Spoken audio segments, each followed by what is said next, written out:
Halo teman-teman, ketemu lagi. Kali ini kita masuk ke bagian 2, kita akan membicarakan tentang mean, variance, standard deviation, dan z-score. Pembicaraan tentang mean sebetulnya sama dengan kita membicarakan representative value. Selain mean, sebetulnya ada median dan mode. Ya, kita akan membahas juga dalam bagian ini variability yang terdiri dari variance dan standar deviasi. Kita akan bahas terakhir z-scores ya. Representative value adalah sebuah angka yang digunakan untuk menggambarkan satu kelompok skor, mengacu kepada nilai tengah dari kelompok skor tersebut. Bisa berupa mean, median, dan mode. Jika kita mengambil mean sama dengan kita mengambil rata-ratanya skor tersebut. Sedangkan mode adalah nilai yang paling sering muncul. Median adalah nilai tengah skor ketika skor itu diurutkan dari yang terendah sampai dengan yang tertinggi. Contoh menghitung mean, mode, dan median. Dari hasil studi kita menemukan data. Ada data 10, 6, 9, 8, 6, 4, 9, 8, 7, 6, 5, 6. Kita bisa menghitung mean-nya dengan cara menjumlahkan seluruh skornya sama dengan 84, sigma X ya, dibagi dengan N, jumlah datanya 12. 84 bagi 12 sama dengan 7. Sedangkan modenya angka atau nilai yang paling sering muncul ini adalah 6. Kita lihat 6 muncul sebanyak 4 kali ya, dan paling banyak dari yang lainnya. Sedangkan mediannya adalah nilai tengah ketika kita mengurutkan nilai tersebut dari nilai yang paling rendah. Dari 4, 5, dan seterusnya jatuh di antara nilai 6 dan 7. Jika jatuh di antara dua nilai, maka kedua nilai itu dijumlah dan dibagi 2. 6 ditambah 7, 13 dibagi 2 sama dengan 6,5. Oke. Mari kita bandingkan penggunaan mean, mode, dan median. Masing-masing memiliki kelebihan dan kekurangannya. Umumnya, dalam penelitian kita lebih sering menggunakan mean. Ya.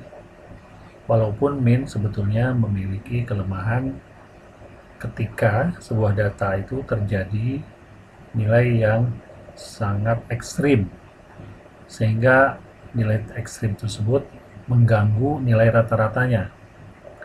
Nilai ekstrim tersebut disebut dengan outlier. Ya.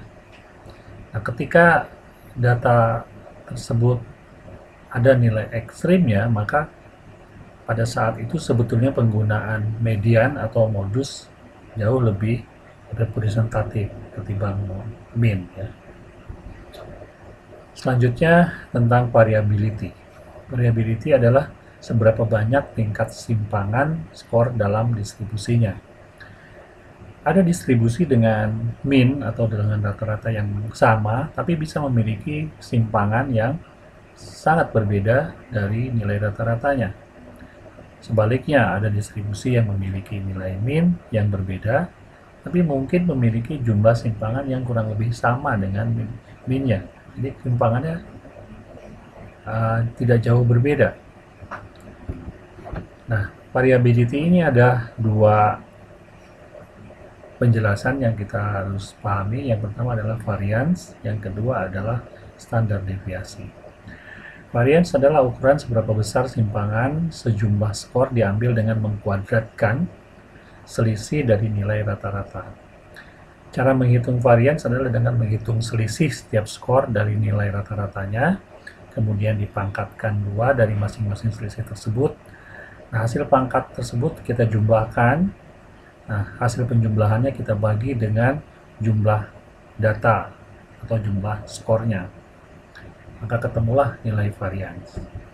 Sedangkan standar deviasi digunakan untuk menggambarkan berapa besar nilai simpangan sebuah kelompok skor. Standar deviasi merupakan akar dari variance. Untuk menghitungnya, pertama kita menghitung nilai varians. Setelah dapat diketahui nilai varian, maka kita carilah akar dari varian tersebut.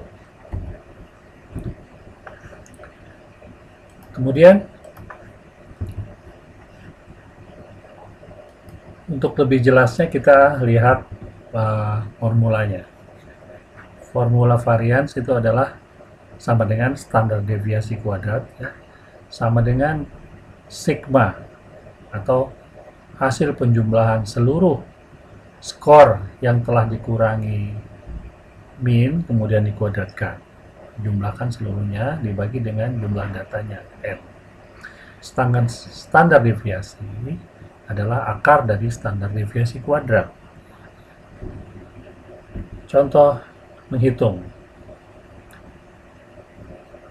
Ada sebuah penelitian tentang masa pengabdian 10 wali kota terpilih. Pengabdiannya ada yang 7 tahun, ada yang 8, 7, 3, 1, 6, 9, 3, 8. Min-nya adalah jumlah seluruh skor dibagi dengan jumlah data. Jumlah seluruh skor adalah 60, datanya ada 10, maka min-nya adalah 6. Bagaimana menghitung variansnya? Pertama kita mengurangi nilai skor dengan min-nya. 7 dikurangi 6, 8 dikurangi 6. Nah, hasil pengurangannya kita kuadratkan. 1 kuadrat, 2 kuadrat. Nah, hasil kuadratnya ini kemudian kita jumlah. Nah, setelah kita ketemu jumlah 1 tambah 4 tambah 4 dan seterusnya 66. Nah, variansnya adalah hasil penjumlahan tersebut dibagi dengan n, jumlah datanya. Ketemulah nilai varians. Jadi 66 dibagi 10 sama dengan 6,6, itu sama dengan varians atau standar deviasi kuadrat. Nah, standar deviasi adalah akar dari standar deviasi kuadrat atau akar dari varians, yaitu akar dari 6,60 yang telah kita hitung tadi, sama dengan 2,57. Ya. Lalu kita akan bahas tentang z-score. Z-score menggambarkan sebuah skor di dalam satu perhitungan yang universal dari seluruh kelompok skor. Satu nilai skor adalah satu standar deviasi, ya, yang mungkin berada di atas ataupun di bawah nilai min. Raw score adalah nilai skor yang asli sebelum dikonversi ke nilai z-score. Dengan dikonversi ke z-score, sebuah nilai atau sebuah skor dapat langsung dibandingkan, dapat dihitung secara matematis, ya.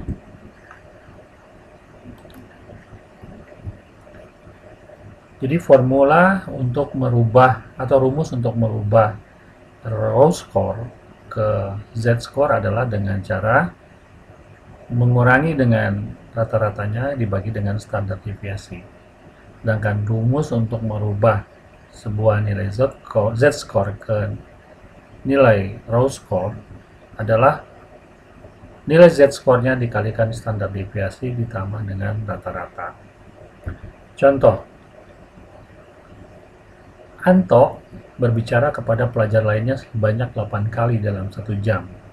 Sementara anak-anak lainnya rata-rata berbicara 12 kali dengan standar deviasi 4. Kita ingin menghitung nilai z-score Anto, ya. Untuk menghitungnya, nilai z-score Anto adalah dengan cara nilai skor Anto 8 dikurangi dengan rata-rata 12 sama dengan min 4, kemudian dibagi dengan standar deviasinya 4. Jadi minus 4 dibagi dengan 4 hasilnya min 1. Jadi z-score untuk nilai Anto adalah minus 1. Berikut adalah contoh merubah z-score ke raw score.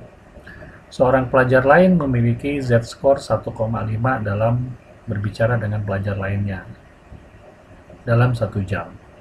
Nah, hitung skornya dengan mengalihkan dengan standar deviasi.